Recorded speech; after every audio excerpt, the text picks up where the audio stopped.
Hey everybody, it's Tyler with Gaia Force Gaming, and I just wanted to record a deck profile for the deck that I came third with at the PPG Regional Qualifier. Spoilers, it is a red deck, and I know that this channel has had red deck lists in the past, and quite a few of them, but a lot of people were asking for a breakdown of my deck, why I played what I played. The list is fairly standard. There's not a lot of variation, to be honest with you, from the standard red list. But I'm going to go through the cards that I played, why I played them, how I felt they helped me, and what I might change should I play in an event, say, tomorrow. So let's start with the eggs, as always.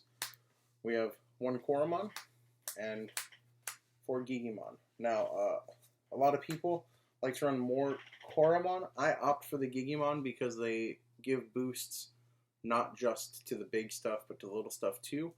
And even though your goal is to turbo to Omni or your level 6 even as quickly as possible, I find that this comes up a lot more often than you would think, especially since I personally don't play red super aggressively. I play it more as a mid-range, I guess kind of board control-y deck, but I just love Digimon. I love that it's a generic boost that you can give to any level, even if you miss your egg drop, or well, I guess not if you miss your egg drop, even if you aren't level 6 or haven't climbed the chain yet. So those are the eggs. Let's get to the level 3s. I run 4 Monodramons, just generic 2 cost for 3. It helps you choke your opponent when they put you at 1. It helps you climb the chain quicker. Like if you have a memory tamer out and you're put at 3, you could play this in a blocker, put them at 1. That's really strong as well. I think most decks, at least in this point of the game, should have at least 4 like 2-drop vanillas for rookies, unless there's another goal to their deck. Like I know Shine doesn't always run them, but Shine is a kind of abnormal deck type. I run 2 Guilmon for the generic boost. If it could be, it would be 2 more Agumon. Starter deck Agumon is a must at 4 of in every red deck, I think. Just the generic 1K is so strong. Guilmon also provides just a little more redundancy for that. I don't run 4 of them just because, honestly, just room. I think the vanillas are important to have the 4 of in this, and I personally like running the 4 memory Biomon. Now, some people run the vanilla over this. Some people run a couple more Guilmon. I don't think that those are wrong. I think that you should have at least 2 in, because it helps extend your plays. It helps set up following turns. I heard someone make the argument once that like the 2-drop Biomon is the same thing because you get the memory back with this, but you just save it on playing the Biomon. The point isn't to save the memory, in my opinion, by playing this or playing the vanilla. It's to give yourself more memory the following turn or in a future turn in general, which is really strong. I tended to not evolve these over eggs if I could at all help it. I would, generally speaking, the best way to play these, I think, is if they have a memory tamer out and you put yourself at 0, you play this to pass the turn, because then it sets you up to get an extra memory on your turn. I am a big fan of the memory Biomon. I think it's Little Leomon for red. Next is my level 4s. You play 4 Dark Tyrannomon. It's a 1 cost to evolve, 6k. If you have the Agumon or Guilmon and the Digimon under, it is 8k in the late game or mid game, depending on how much trash they have. And that is insane in my opinion. I think you need this efficiency card in a deck that's goal is to get to Omnimon. I would even say that Red Omni Turbo, the goal at this point is just to get to level 6, and I'll kind of explain that later. Once I started looking at it that way, I found that I played a lot smoother. Next I have 4 blockers. I think blockers are necessary in a format where Rookie Rush is so prevalent and so powerful. This also stops the menace that is jamming Vmon, and it stops it really well. So I like having 4 blockers. And then I have 3 of the Inherited Security +1 Greymon. I wish there was room for a 4th. The reason where I see people cutting a blocker for a 4th one of these, or Some people even are crazy enough to cut a rookie. I won't go to less than 14 rookies personally in a deck that's looking to evolve up. But the argument in my head, at least, and I'm not saying that you're wrong if you play 3 blockers and 4 of these. I think that's valid as well. The argument in my head is this doesn't die to Alter S if it evolves down to it. This doesn't die to Volk if they drop a Volk on the board. Now, I know those aren't super prevalent right now, but also just having the blocker in general, I think, is needed, at least for the way I play. If you're playing against Rookie Rush, this helps you stall out until you get your answers, which you have plenty of answers in this deck. And I would rather have 4 of these and have to evolve over one than need a blocker and have some of these in my hand, if that makes sense. We'll go on to the level 5s now, and this is where it starts to get a little different from your cookie cutter red list. I play 3 Groundramon. That's pretty standard. Groundramon is the card, if you don't see rookies, you want to see this in your opening hand, because I've never felt terrible about slamming this turn 1. Especially, I know it sounds silly, but against Rookie Rush, you play this, they think that you're super bricked when maybe you're just missing a rookie. Following turn, you evolve it to a Mega and then slam down a Volk, and at that point you've drawn your rookie, so you're set up to go and you have a big tempo advantage. I think running 4 of these is also fine. I run 4 Lava Garidamon. The reason I do that is this is 6k and this is 8k. I know that sounds silly, but this with the Agumon or Guilmon and the Gigimon goes to 10k. 10k security +1 is what Volk is normally, so that feels fine. Against most matchups, that feels like a safe swing. 10k gets over level 5 blockers if you're playing against green or black, even if they have tie out. The 8k comes up more than you would assume. And then I play 2 of the secret rare Metal Greymons. Now this guy is probably my favorite addition to the deck. I didn't think it was needed in set 1.0. In this format, I absolutely love this. I might even bump this to 3 at the cost of 1 of the Lava Garita and just do a 3-3-3 split. The Inherited is plus 3,000. It lets your level 6s trade up into almost anything safely. It lets them swing safely. Volk will almost always survive security. Blitz Greymon is swinging over Omnimons if it comes up, over Ragnalords. And he takes 3 Shine Triggers to kill. And if you give him the Agumon and Gigimon boost, he is 11,000. The reason that number is important, if you're playing against Rookie Rush and you have him at 11,000 and you swing, he is only dying to option cards. If they have option card removal, like a Positron Laser, and it's live. Otherwise, you are getting 4 checks with him if you have the Greymon under him. Period. The biggest thing in their deck is Puppetmon. And if you risk it, it's worth it. I did it against every Rookie Rush matchup I played when I could. I swung with this, and it was worth it every time, even the time he died on the first check. It was fine. I love it. For my level 6s, I play 3 Phoenixmon. They're cheap. They're big. I've loved Phoenixmon since set 1.0. 2 Volcanic Dramon in a set format with Rookie Rush so prevalent, it took up 5 of the top 16 spots. Volcanic Dramon is huge. In this deck, you have the added benefit of being able to evolve into it. And evolving to it over this feels fine. With this and 2 more, it's a 15k. It swings over everything but Omnimon and security, and has a natural +1 check. I played 2 Blitz Greymons.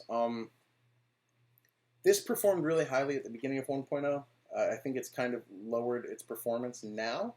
I still really like Blitz Greymon. I think in certain matchups the D-Digivolve is really strong. I think you aim to always cost them more than 4.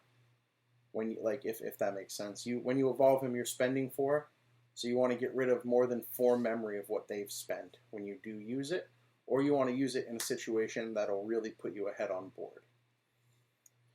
I am thinking of dropping this down to just 1 Blitz Greymon, though, to try out, depending on how the meta shakes out, because I'm running 1 of BT01 War Greymon. I felt like 1 of was enough. I do want to try 2, just to see how it feels over the Blitz. Or I might even try 1 and 1 and go to a 4th Phoenix, because there were times where I wished I could evolve to 2 to take advantage of Omnimon in my hand or other things. The one of War Greymon never came up against the security deck because I didn't play one, but my goal was to, if I was playing against a security deck, try to tempo them as much as I could throughout most of the game. Their win con against red is almost always the deck out, so you just don't really evolve as much as you want to. You just play hard casting things, let them 1-for-1 your cards, evolve with rookies, bring it out for tempo, swing, trigger their security as much as you can. You try to make them use as many resources as you can. They will out-resource you. That is the point of their deck. But in the back of your mind, once you hit that last egg, or towards the end of your deck, start building the perfect chain for War Greymon. So you get him with his boosts, you get him with the Greymon specifically, any boosts you feel he might need to get over. I mean, he's going to get over Magnadramon anyway. As long as he's 13k, he'll get over Craniummon if they run it, or anything like that. And then you, on your last turn, you'll promote it up, slam him down, swing for hopefully the rest of their security. They won't check any options, and then you swing for game with a rookie or whatever else you have out. I think as a 1-of, that's fine, because their point is to deck you out, so you will see every card in a perfect world, unless you put it in security. The level 7s are no surprise. It is 3 ETO 1 Omnimons and 2 1.5 Omnimons. And these are the Omnimon Ultra S. Ultra S is really good against Rookie Rush, and it's really good against opponents who just forget it exists, because they seem to always forget, and they'll go wide. The power of having both is lots of turn 1s. You build up your stack. You go. They give you 4 memory off of Davis, or 4 memory to play their memory tamer, or if they brick and they give you 5, or what have you. You go all the way to a Phoenixmon and you're raising, because you have the memory to do that most of the time. And then they don't know if they go tall or wide, because they don't know what's in your hand. In a perfect world, you have both. But just the threat of they don't know what you can answer is enough to do a semi-even split. This covers more bases, so you run 1 more of that. This, if you think the meta is going to be more Rookie Rush, I guess you could tailor it that way. But the regular Omnimon checks more security, and he's just overall a bigger threat.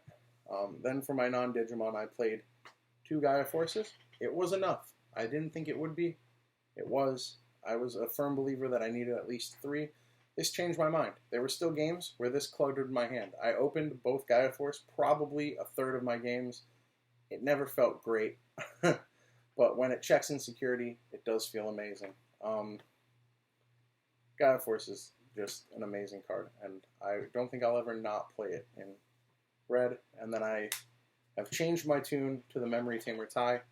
The reason for that is going to 3 memory in red is really strong right now in the format, because red just naturally has higher value cards than other colors. Like, its 1-for-1 card value is insane. This allows you to play 2 cards a turn, which if you do that and your opponent is also playing 2 cards a turn, you are intrinsically beating them in a very rough, very vague sense of the game. Also, there were a lot of just dummy luck games where I opened with this in my hand and I played it with a rookie, and then climbed up into a Valk with a Metal Greymon under it and swung for 4 security, and that's stupid. Or with the BT Greymon, and you swing for 4 security, and that's insane.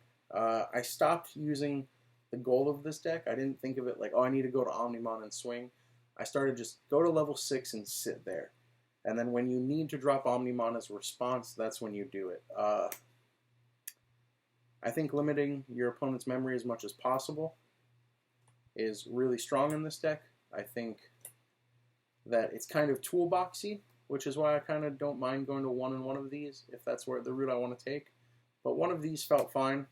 1 War Greymon felt really good. The Blitz Greymons, they didn't come up a ton, but when they did, they felt really strong. I played some Megazoo decks, and I know like Megazoo doesn't evolve that much, but putting down the Ragnalord, that felt great. Being able to strip blocker off something by de-digivolving it because they had it from an inheritable and then swinging into security, or swinging into like a tapped Vmon. That's really strong. Valks are just so good when they come up. I love red. I love this deck. I think that if you're willing to put the time in to really understand your matchups and learn the way you want to play the deck into the meta, this is the best all-comers deck, in my opinion. I think if you're not sure what the meta is going to be, red is safe because it doesn't have a detrimentally losing matchup to anything, in my opinion. I think it has a unfavored matchup against Shine Greymon, but if you take the time to learn the deck and you're playing against someone who isn't like an absolute master of Shine Greymon, you could pull it out. I played 3 Shine Greymon players. I only lost to the one in the top cut, and he was a phenomenal player. He deserved that win. You know, we were going on 12 hours of gameplay. We were both tired. I know people who saw the stream might have seen some mistakes we both made, but that's going to happen from just brain exhaustion from playing the game for so long, which sounds silly when you say it out loud, but it is the truth. I think you should give red a try. I'm sorry for another red deck profile, but it is my favorite color. I think this format might be the last one that it's super prevalent in. Once we get, you know, BT4, we're going to have some new things to play with. Maybe I'll try to build red in BT4 just because I love red so much. War Greymon is my favorite Digimon. Omnimon is the poster boy in Digimon, in my opinion. And I'll try it out. If you have any questions, let me know. Also, join our Discord. Come talk to us. The team's in the Discord. We have a bunch of... It's actually a really rapidly growing community at this point. A bunch of people who love to play test, and just help each other grow and get better. Big shout-outs to my teammates for helping me test this deck. Just George DeGantis helping me test the Shine matchup over and over. Dan Vang and Trey for always supporting me and just listening to my ideas. David Jung for being the best red player I know, honestly. Like, me and him just bounce the ideas of red off of each other. And we, it really helped me. I mean, the results speak for themselves. I went into this tournament just saying, you know, if I top 16, that'll be cool. I just like topping to say I top. That's always been my goal. Hey, let's make top 16. And getting to top 4 felt great, and what felt even better is just the amount of people who messaged me on Discord and were commenting in the stream, rooting me on, and that just, this community's been great, guys. Like, not to get super emotional, but it's just been such a breath of fresh air in, like, a world where things are kind of dark. Like, Digimon's kind of been the light for me, and I know that sounds cringe and sappy, but just thank you guys. Thank you for supporting the channel. If you do, like, comment, or subscribe. Just thank you guys in general. I just love this game, and I'm looking forward to continuing to play and grow with you guys. Love you guys. Bye.